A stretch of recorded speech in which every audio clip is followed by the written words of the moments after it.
Sejam bem-vindos a essa videoaula da disciplina de Eletrotécnica, Coltec UFMG. Nessa aula a gente vai tratar do tema impedância de um circuito misto. Então nós vamos aprender a fazer a análise de circuitos que têm associações série e paralelo, ou ambos, né, circuitos mistos. E aí a gente tem que... A primeira coisa a ressaltar é que todas as análises de circuitos, teoremas, as técnicas e métodos de análise que nós já conhecemos, elas vão continuar podendo ser aplicadas em circuitos em corrente alternada, que é o nosso caso. Então, o que mudou aqui dos nossos circuitos anteriores, né, os circuitos resistivos de corrente contínua? Então, tanto a forma de onda da tensão, né, antes a gente tinha uma tensão contínua, um valor fixo aqui de tensão, né, uma constante, e tínhamos também somente elementos resistivos nos nossos circuitos. E aí, o que acontecia é que a gente trabalhava com números, no conjunto dos números reais, né, a gente trabalhava com valores aqui de tensão e resistência, e consequentemente de corrente e potência, no âmbito dos números reais. Agora, o que mudou é, a gente troca a fonte por uma fonte de corrente alternada e aparecem outros elementos. Tanto o elemento indutivo, né, quanto o elemento capacitivo. Então, a gente vai começar a ampliar as nossas análises. Antes a gente fez a análise do circuito somente com o resistor, com o indutor ou o capacitor. E agora a gente vai começar a misturá-los no mesmo circuito. Então, o primeiro circuito que nós vamos analisar é um circuito RL série. Então, um resistor em série com o indutor. E aí, para fazer a análise desse circuito série, a gente vai lançar mão do conceito de circuito equivalente, ou circuito, né, ou resistência total, resistência equivalente. Então, esse circuito equivalente a gente usa para poder representar um circuito original em termos de corrente total, né? Então, a gente usa essa representação, esse Z equivalente aqui. Esse circuito, na verdade, é um circuito teórico, né? Um modelo. E aí a gente vai usar para calcular a corrente total. Como que a gente vai achar, então, encontrar esse Z equivalente, que é a impedância equivalente? Então, tem que ficar claro que agora a gente não tem só mais resistências, a gente tem impedâncias, como já vimos na aula anterior. A gente tem uma impedância resistiva, que é o próprio resistor, e temos também uma impedância indutiva, que nós vimos que vale, né, JXL. Então, como encontrar a impedância equivalente que representa essa associação? Fazendo justamente o que a gente fazia antes. A associação série de impedâncias é a soma das impedâncias. Então, a gente vai cair, né, nessa expressão do Z equivalente sendo ZR mais ZL, e a gente sabe que o R é o ZR é o próprio R e o ZL é o JXL. Para o RC série é a mesma coisa. A gente vai somar as impedâncias do capacitor e do resistor. E aí a gente vai ter aqui, olha, ZR mais ZC, sendo então R menos JXC. A gente vai lembrar que a gente pode escrever o ZC como sendo menos JXC. E aí, o que nós vamos perceber? A impedância que vai representar esse circuito, tanto RL quanto RC, é uma impedância, um número complexo. Tem parte real e tem parte imaginária. E aí, como que a gente vai poder representar essa impedância? O que essa impedância vai mostrar em relação ao nosso circuito? Quando a gente bater o olho numa impedância equivalente de um circuito misto, né? Um Z equivalente, um Z total.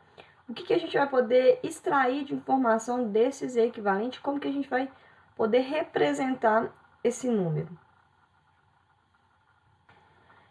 Então, a impedância de uma carga mista, a gente chama carga, né, essa combinação de elementos, né, que estão sendo alimentados, nesse caso, em corrente alternada, então eles estão consumindo e recebendo energia elétrica, né, então a gente considera essa definição de carga, tá, como sendo um elemento de circuito que está alimentado, né, através de uma tensão.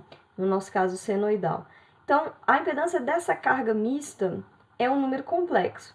Na forma polar, a gente representa, então, um módulo, que é o módulo de Z, ou Z equivalente, ou Z total.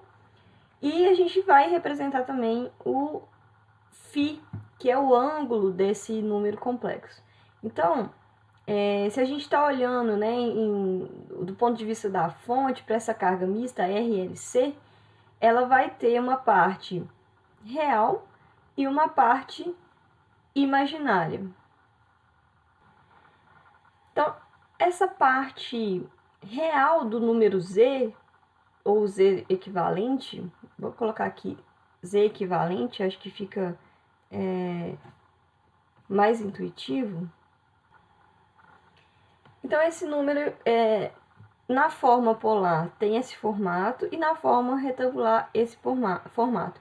Sendo aqui, olha, um R mais ou menos JX. Essa parte real, a gente vai... isso aqui representa, né, o efeito da combinação de todas as resistências do circuito, ou seja, esse número vai representar o teor resistivo da minha carga.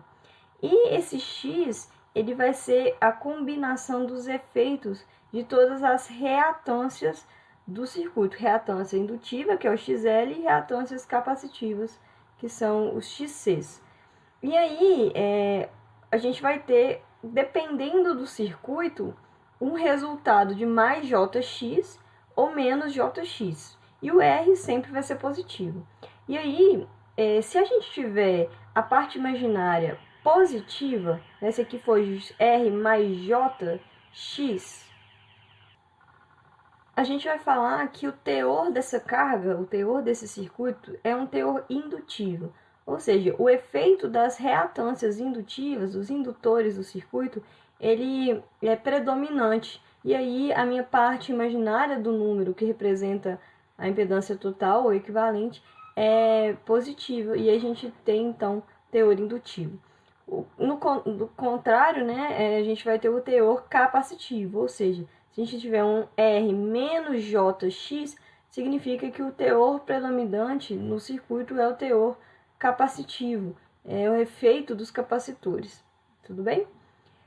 Sob o ângulo φ, a gente vai chamar esse ângulo φ de ângulo de defasagem, ok? Então, ele é chamado de ângulo de defasagem, pode aparecer também como ângulo de deslocamento ou ângulo de impedância, mas é raro. Então, o ângulo de defasagem, ou ângulo de fase também, ele vai ser...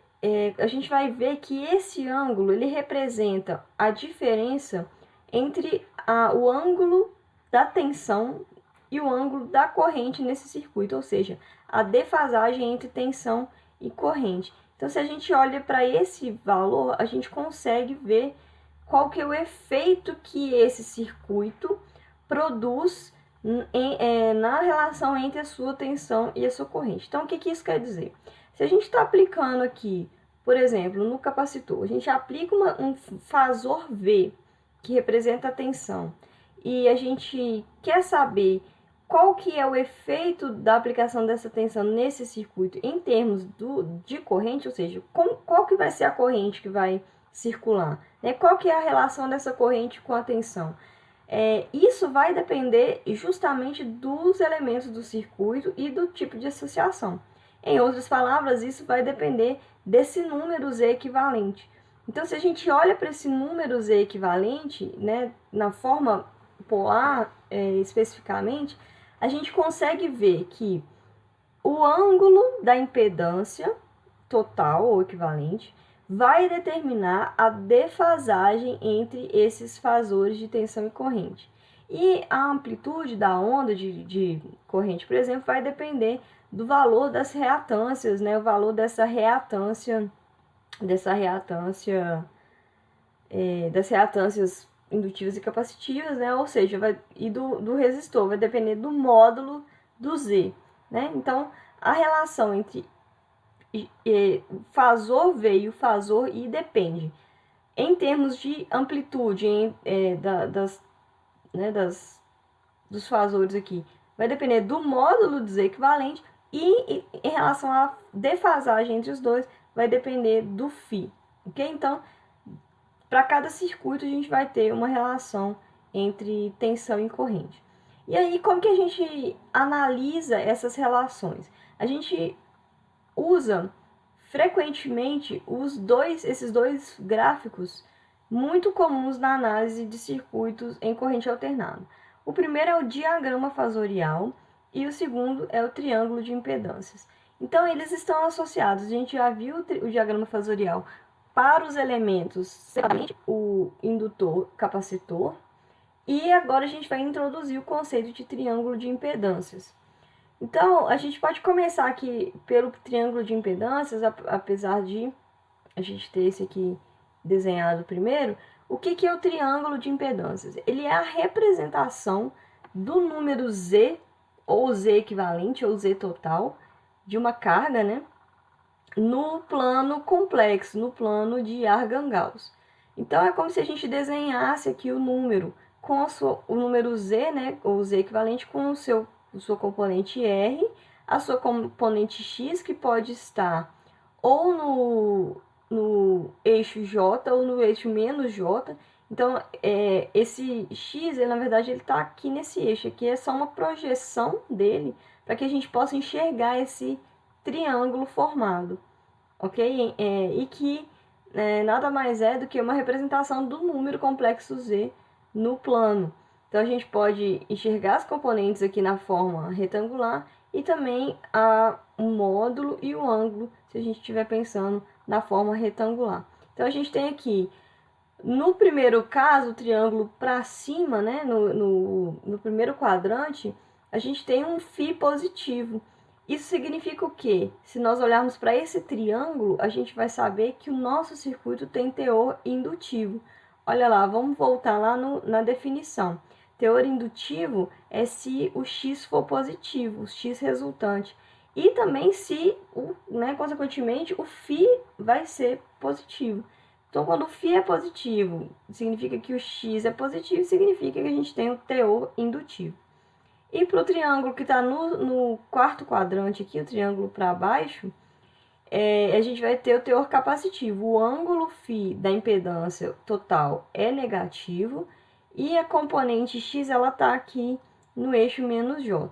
Então, aqui o teor capacitivo, ok?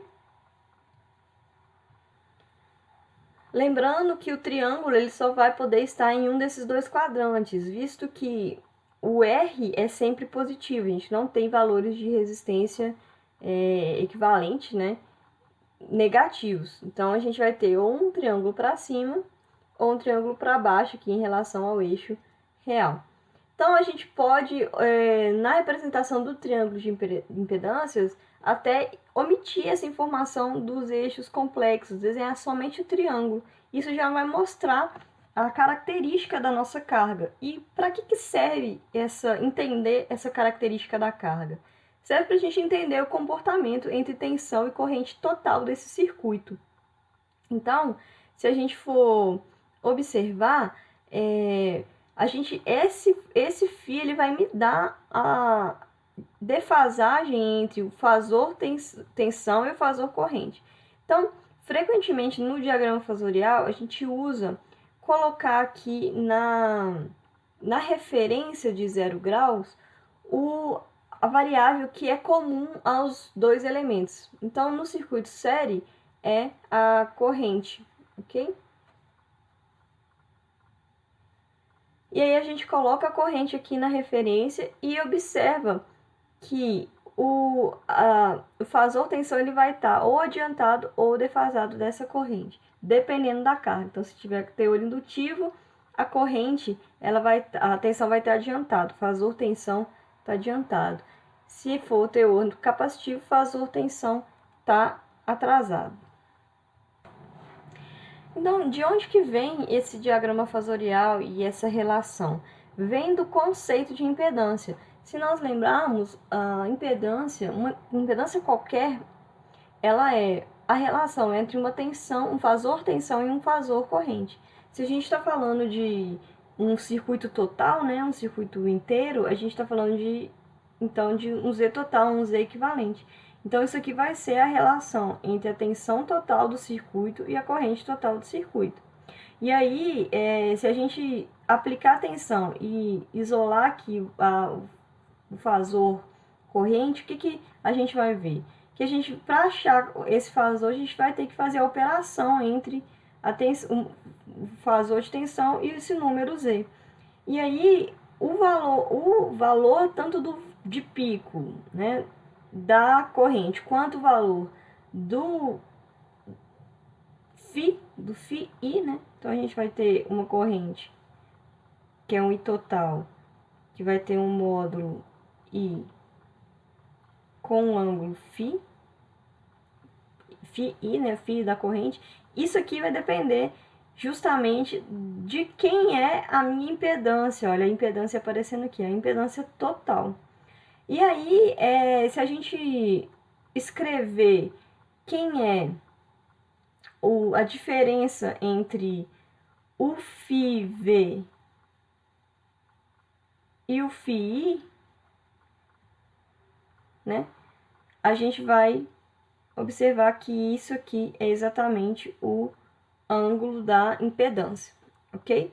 Então, se a gente substituir aqui, né? A gente vai e fizer as operações. Bom, vou fazer aqui para ficar mais claro, né?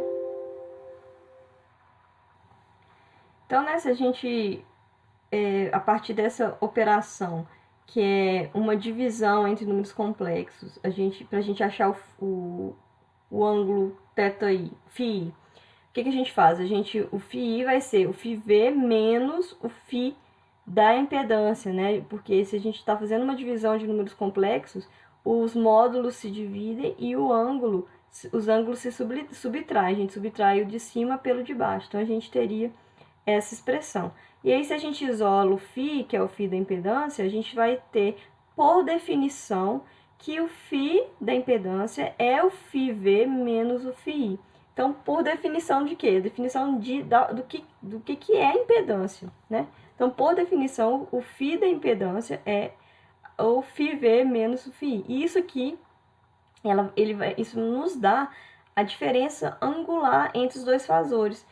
O que significa isso? Significa que significa a defasagem também, se a gente estiver pensando no domínio do tempo, né? Então, lembrando que cada fasor representa uma senoide, né? Então, se a gente tem um φ, por exemplo, um φv, que é 90 graus, e um φi, que é 0 graus, a gente vai ter uma tensão, vamos colocar aqui, né, intermediário, porque a gente está com um circuito misto, então, é importante perceber que a gente vai ter ângulos diferentes de 90, né?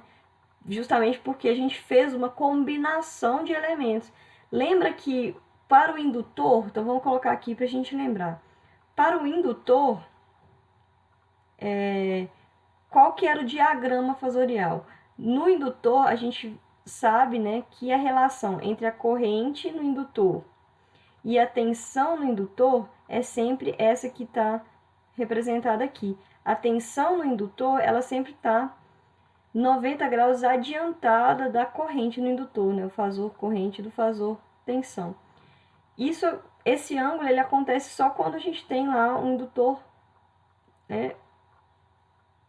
Acontece só não, né? Acontece para esse caso, a gente tem essa relação. Ok? A gente pode ter circuitos mistos com esse efeito também, a gente vai ver depois, mas se a gente estiver falando do indutor, a gente vai sempre ter essa relação de 90 graus aqui. Se a gente estiver falando do capacitor,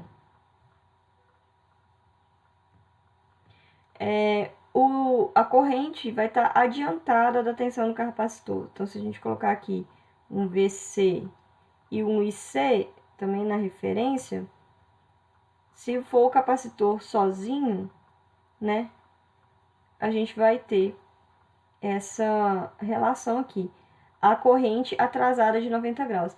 Por isso que a gente fala teor indutivo e teor capacitivo, porque aqui, olha, tá vendo? O circuito, ele não é só um indutor, porque o ângulo não é de 90 graus, ele tem outros componentes, mas ele tem um efeito da reatância indutiva predominante. Por quê? a corrente, a tensão, ela está adiantada da corrente total, porém de um ângulo diferente. Então, é só um teor indutivo, não significa que é um indutor sozinho, como nesse caso.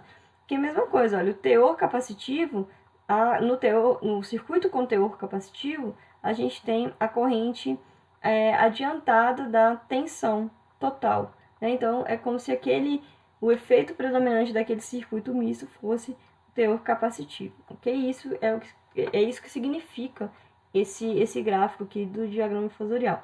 E aí, se a gente estiver falando no domínio do tempo, a gente vai lembrar que o ângulo de fase, ele vai estar relacionado com uma defasagem no tempo também, né? Se a gente estiver aqui mostrando correntes e tensões, um exemplo qualquer aqui no domínio do tempo, essa diferença entre as ondas, né?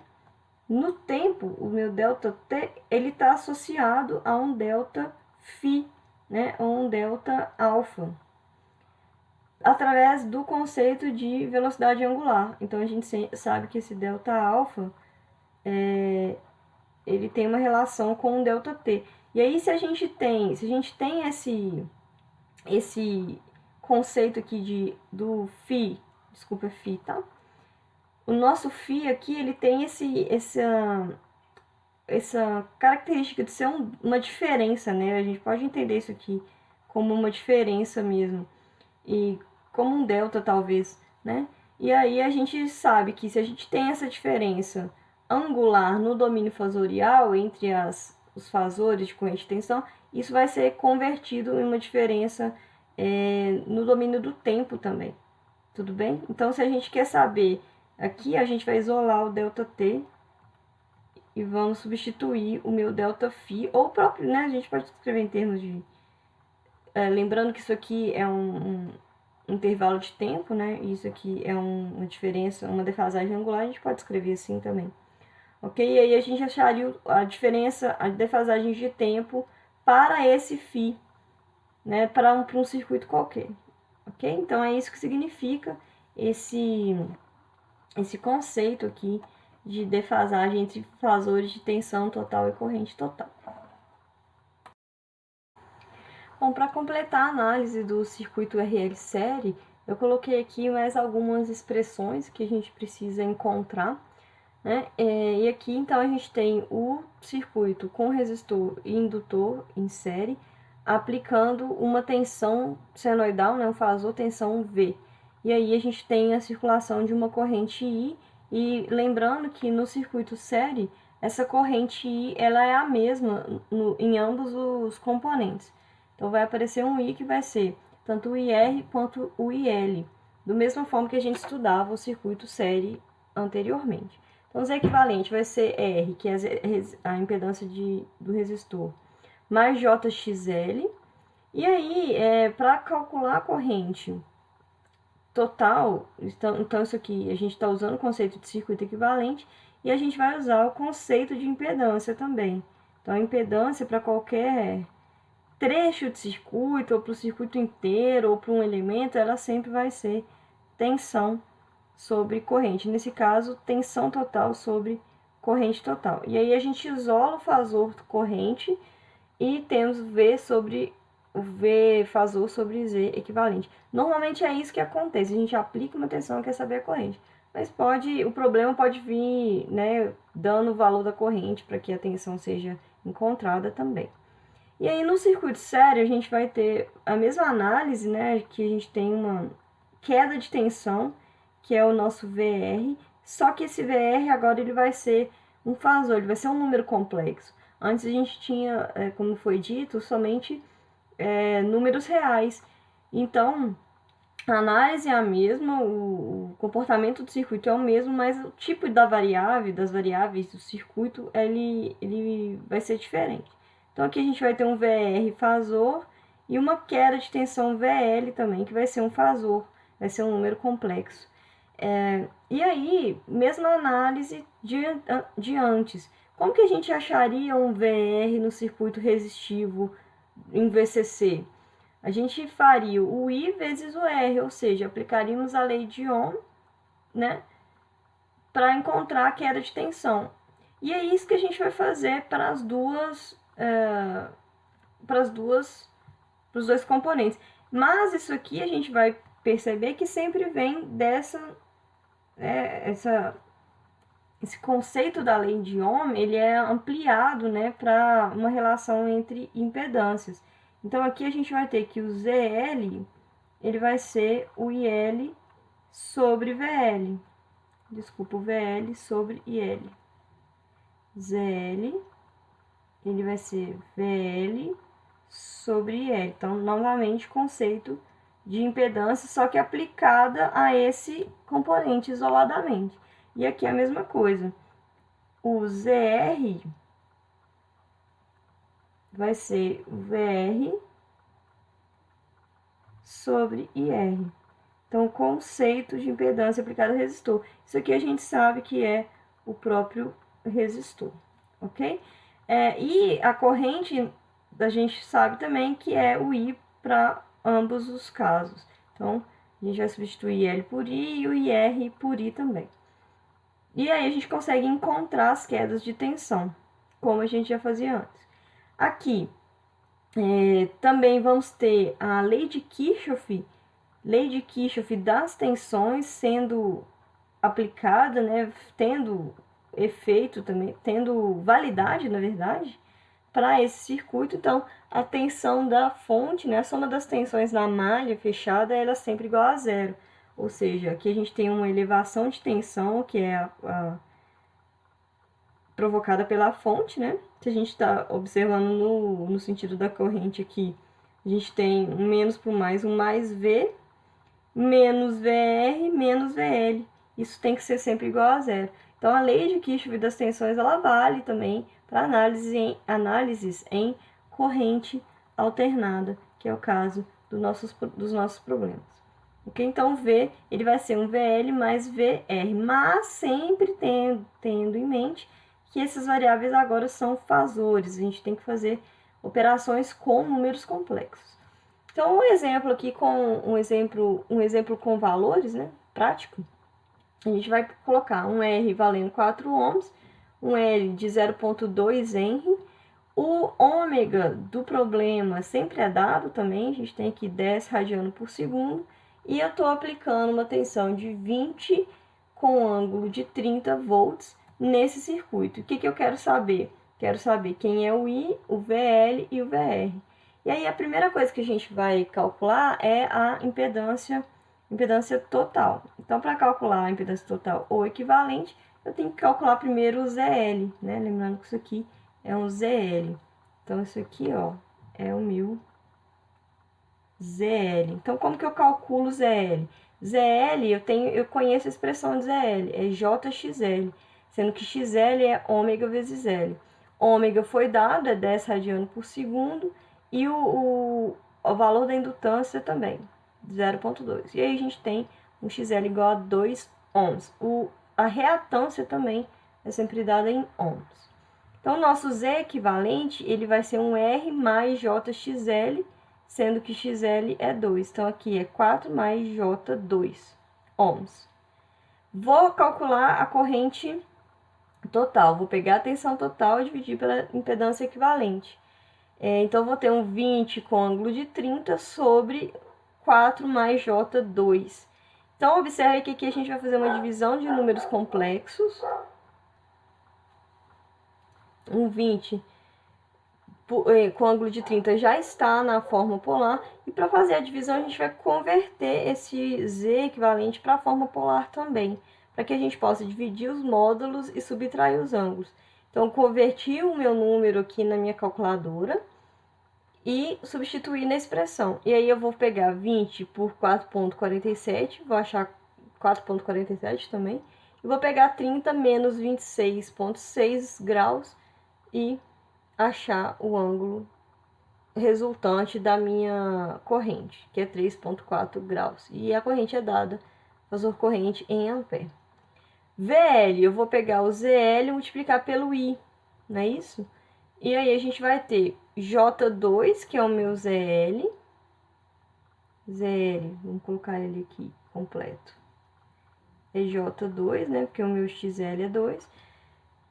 E multiplicando pela corrente, que é 4,47 com ângulo de 34. Para fazer essa multiplicação, eu também vou multiplicar na forma polar. E aí eu vou converter essa informação do ZL para a forma polar. Como que eu faço isso sem fazer conta, né, na calculadora? Se eu tenho um número que só tem componente complexa, o que a gente sabe? Ele está lá no plano complexo, ele está aqui, né, no mais J. Então, esse tamanho aqui é 2, então esse componente é 2, e a componente real é 0. Né? A componente real é 0, então o meu número ele está aqui, o meu ZL é esse número. E aí, como que a gente representa isso na forma polar? O módulo é o próprio valor aqui desse tamanho que liga o número à origem. E o ângulo é o ângulo que ele faz, que esse número faz com o eixo real. Então, a gente sabe que aqui é 90 graus. Então, simplesmente, eu vou substituir aqui, né, a representação de J2 por 2 com ângulo de 90. Então, isso aqui é esse número na forma polar. E aí, para fazer a multiplicação, multiplico os módulos e somo os ângulos. E aí eu tenho o resultado de VL.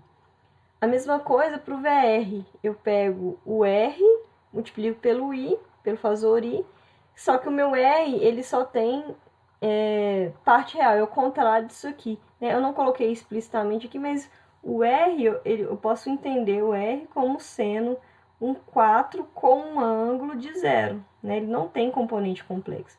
O XL seria um 2 com ângulo de 90 graus. Ok? E aí, como aqui é o ângulo 0, né? Vou só somar 0 com 3,4, vai dar 3,4. Vou multiplicar os módulos para encontrar 17,88 volts. Isso é o meu VR.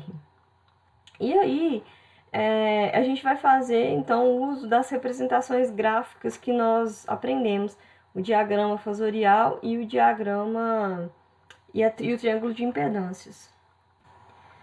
Bom, o primeiro gráfico é o triângulo de impedâncias e aqui simplesmente a gente vai representar esse número complexo com a sua componente real, aqui no eixo real, que é 4, tem o valor de 4, e a sua componente complexa no eixo complexo aqui, mais J, que tem o valor de 2. Então, essas são as componentes na forma retangular, e aí a gente acharia o número ZL, que é esse ponto representado no plano. Na forma polar, a gente tem um módulo de 4,47, que é esse tamanho da hipotenusa do triângulo, e um ângulo de 26,6. Então, esse valor aqui, ele na forma polar, ele é 4,47 com um ângulo de 26,6 graus, isso aqui em ohms. Então, isso aqui é a representação do número Z equivalente no plano de Argand-Gauss, o plano complexo. E o que a gente pode extrair daqui? A gente observa, então, que o ângulo de Z equivalente é positivo, 26,6, e, né, consequentemente, a gente poderia pensar ao contrário também, ou se o XL é positivo, se o X resultante aqui, né? Claro que aqui é só um XL porque a gente só tem o indutor, mas o X resultante é 2, então a gente tem o teor indutivo para esse circuito. Esse circuito tem um teor indutivo. Outra coisa que a gente vai poder perceber é esse ângulo φ. Então, o φ, vou colocar aqui, esse ângulo φ é 26,6. Ele vai ser exatamente a defasagem entre o fasor tensão e o fasor corrente, como a gente pode observar pelos cálculos.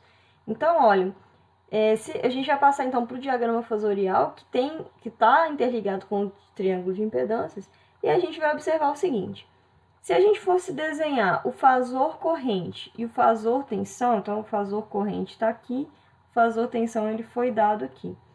O fasor corrente ele seria um 4,47 com ângulo de 3,4 graus, seria um ângulo pequenininho aqui, né, exagerando um pouquinho para poder mostrar.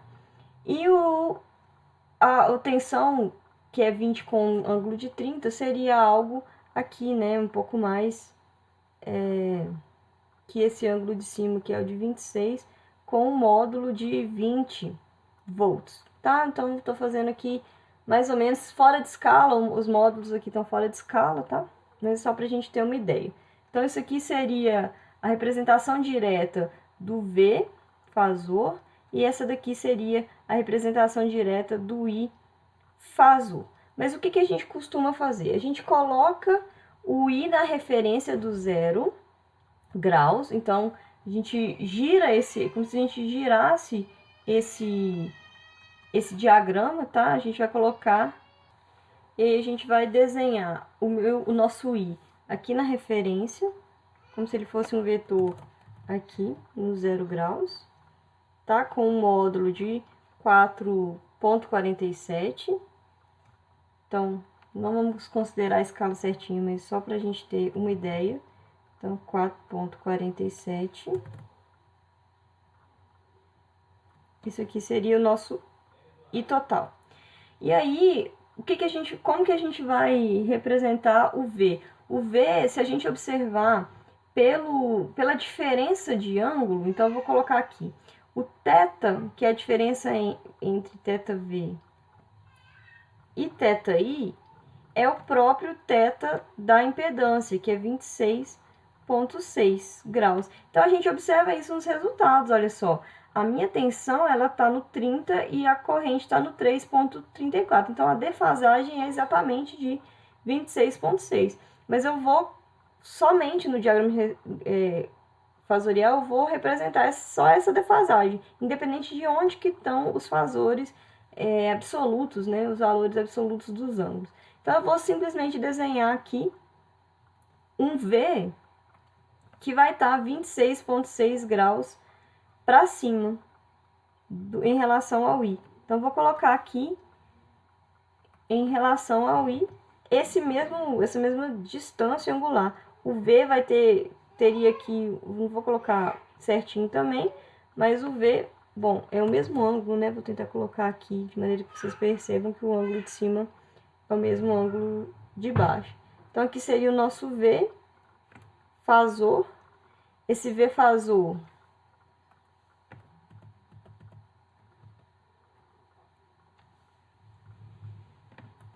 ele tem um módulo igual a 20, então esse tamanho aqui do vetor, né, é 20 volts. Então, vamos colocar aqui 20 volts. Então, aí o módulo de 20 para o fasor V, e aí a gente pode perceber a defasagem que a defasagem entre os fasores é exatamente igual ao ângulo da impedância total e impedância equivalente, ok? Então, normalmente a gente faz isso. Observa que... E aí a gente pode observar também o seguinte, se a gente coloca o VR, ele está em fase com a corrente. Então, olha só, se a gente observa o VR, ele tem o mesmo ângulo que a corrente. Então, o VR está aqui e a corrente, olha, tem o mesmo ângulo de 3,47.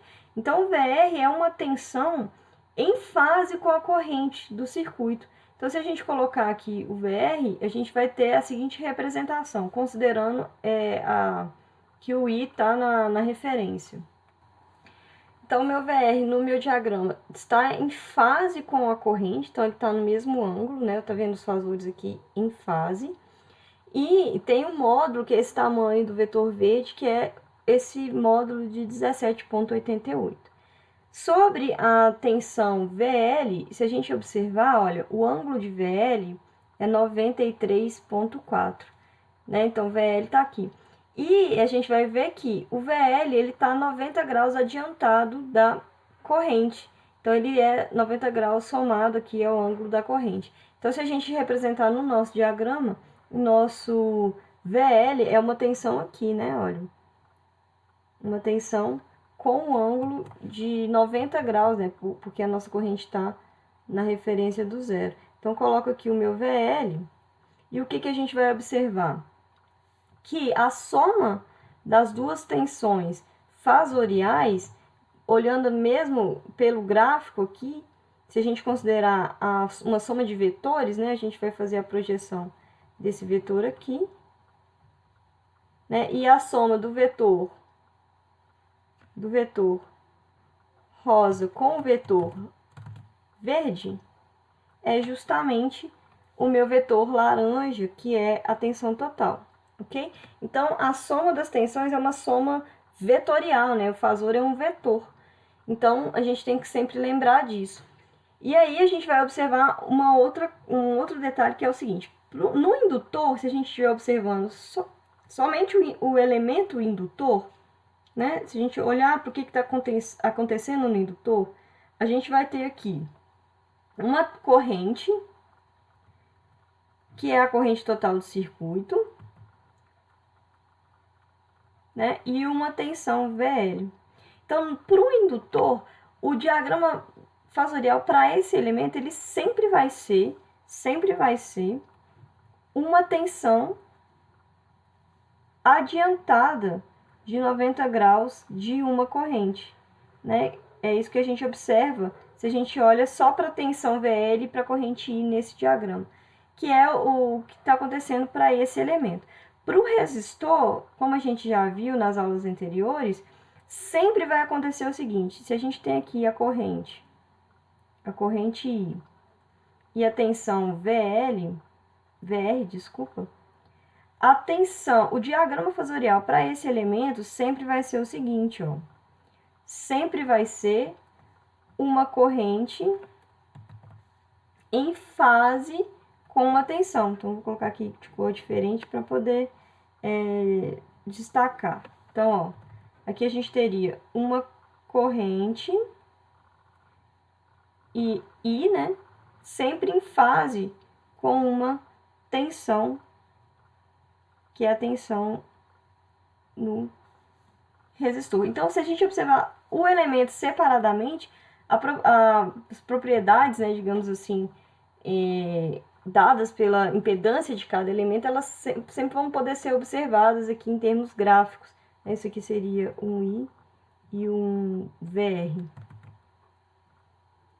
Ok? Então, as relações para cada elemento, elas sempre vão acontecer, mesmo se eles estiverem em um circuito misto.